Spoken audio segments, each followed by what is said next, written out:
Imagine a man. In his childhood, his family was torn apart by drugs. He learned to survive living with his grandmother. He became a Marine in his youth. Then he graduated from the most prestigious law school in the country. Then he wrote a book, and that book caused America to look in its own mirror. And now, that man is the Vice President of the United States. His name is JD Vance. But this is not just a story of rise, it's also a journey of contradictions. A politician who first opposed Trump and then became his most loyal ally. A figure whose book made him a hero to liberals and whose policies made him a favorite of conservatives. We will not only tell you who JD Vance is, we will also pursue the question, is this man the future of America or a new reflection of the ghosts of the past?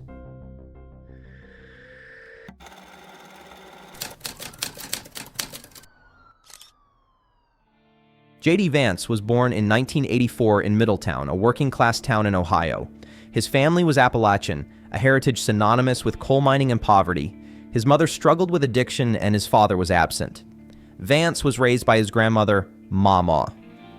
With her distinctive foul language and harsh demeanor, but also her unwavering loyalty, Mama became both a refuge and a compass for him. This difficult childhood formed the backbone of the book she would later write, Hillbilly Elegy.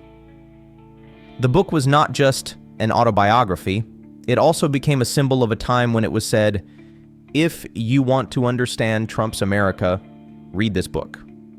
Issues such as poverty, despair, class difference, and a sense of belonging, combined with Vance's childhood experiences, became the voice of a generation. But Vance didn't just tell the past. He also managed to free himself from it. He joined the U.S. Marine Corps and served in Iraq. When he returned, he was accepted to Ohio State University and then Yale Law School. So JD Vance was one of those guys who was literally living the American dream. Or so it seemed.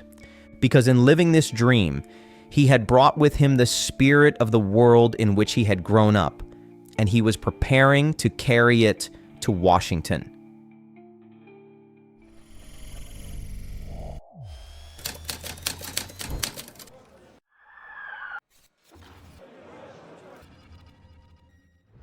JD Vance's foray into politics was also a sign of his personal transformation.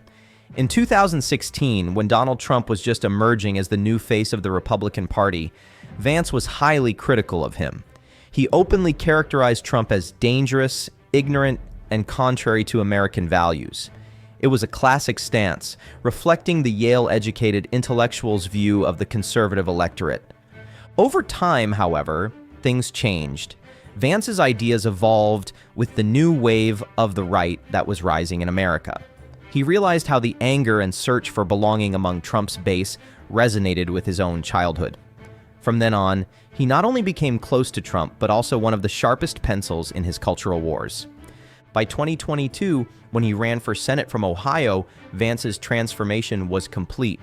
With direct support from Trump, he entered the race and won. He was no longer just the author of Hillbilly Elegy.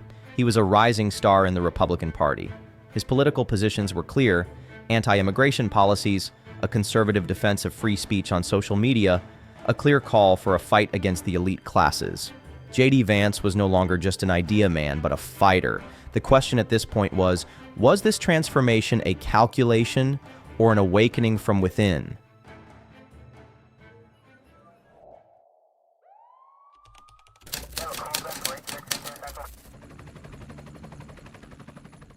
Since his elevation to the vice presidency, JD Vance's profile has become more prominent not only in Washington, but also on the global stage.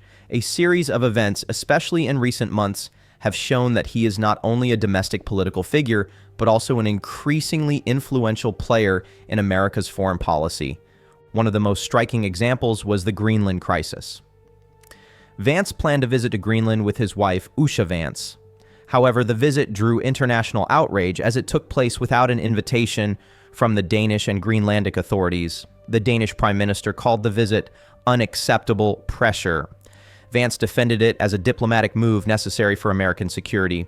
The incident brought America's geopolitical ambitions in the Arctic into the spotlight and revealed Vance's transformation into an increasingly active foreign policy figure. At the same time, his appointment as finance chairman of the Republican National Committee cemented his power within the party. The appointment of a vice president to this position was a rare occurrence and made clear how much the party had invested in Vance. He was no longer just a senator or a commentator, but someone who directly managed the Republican Party's money flow and shaped its strategy. Another striking development was his speech at the Munich Security Conference. Vance accused European leaders of suppressing freedoms and argued that the main threat to democracy in the Western world was not external forces, but internal elites. These statements seemed to herald a new rift in transatlantic relations. In the midst of all this, there was also a remarkable security weakness. When a journalist was inadvertently added to a high-level group chat involving Vance, sensitive information about operations against Houthi targets in Yemen was leaked. The incident prompted criticism within the White House about how vulnerable the intelligence community was. Vance was at the center of the crisis, although he did not take direct responsibility for it. All these developments showed that JD Vance had become not only a rising politician, but also a figure pushing the limits of the system. He was no longer a representative, but a signal that American politics was changing direction, fueling polarization, and positioning itself as one of the actors of this new era.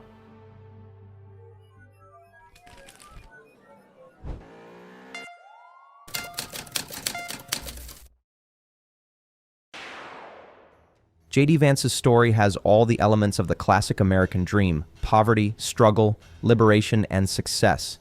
But it is not just about that, because Vance's rise also shows how that dream is being redefined. In the past, the American dream was associated with education, freedom, social progress. Today, that same dream is defined by clinging to tradition, standing up to elites, and challenging the status quo. JD Vance's personal journey is a reflection of the common sentiment of millions of Americans. For these people, success is no longer about rising within the system, but standing against it. And this is where Vance comes in. He both comes from within the system and speaks as an alternative to it.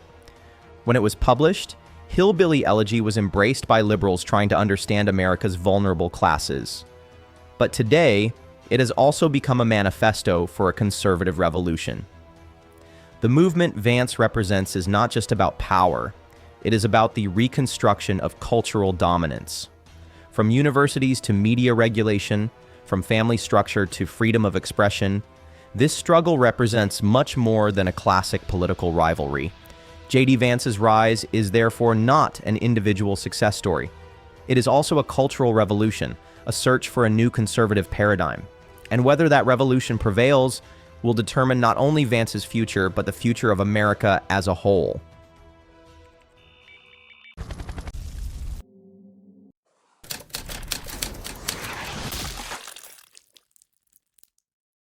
JD Vance's political career cannot be viewed simply as a story of ascent. He is, in fact, a symbol of a larger transformation in America. He is an actor who walks on a cultural fault line, a political restructuring that gained momentum after the 2010s. He is one of the rare figures who can meld anti-elite sentiment, nationalism, and anger against the system in the same pot, and put it into an intellectual framework. Vance's presence represents the new spirit of the Republican Party. We are in a period when the pro-free market, pro-globalization conservatism of the Ronald Reagan era is giving way to a more protectionist, more introverted, more culture-oriented right-wing politics. And Vance is not just representing this shift, he is leading it. His visit to Greenland, for example, is not just a geopolitical maneuver, it also shows a new approach to how to impose American influence on the world. What old diplomats used to call quiet diplomacy is being replaced by Vance-style direct pressure and attempts to force legitimacy. It is a sign that America is now speaking differently not only to its own fault lines, but also to its allies. Domestic politics is no different. From abortion to immigration policies, from social media regulations to university reforms, Vance voices the demands of the conservative base. But what distinguishes him from other right-wing figures is the way he carries these messages.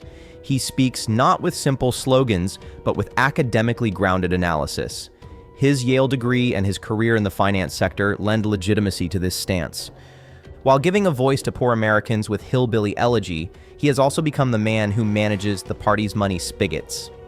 This makes him not just a populist, but an anti-elite figure within the system. His positioning of himself as the non-elite elite is an elusive but effective strategy for both his supporters and opponents. What Vance represents is America's new polarity. Not entirely Trumpian, not entirely traditional. He is neither entirely grassroots nor entirely intellectual. It is this gray area that makes him both dangerous and intriguing.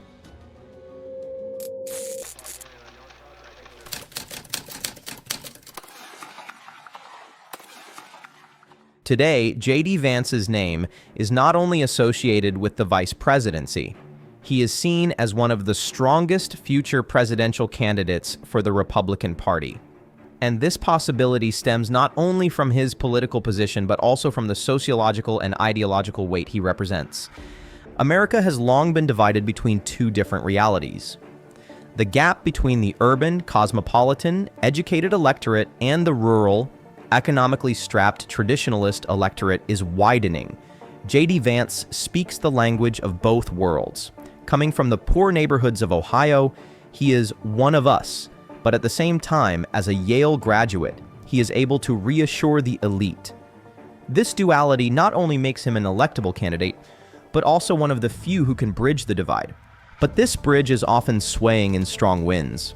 Vance's political positions are controversial for many. His near-total ban on abortion, his anti-immigrant rhetoric, his hard line against Europe, his targeting of European leaders, especially in his speech at the Munich Security Conference, signaled a deep rift in transatlantic relations. This could be a clue as to how U.S. global leadership will be redefined. On the domestic front, the distance between him and the traditional figures of the Republican Party is striking.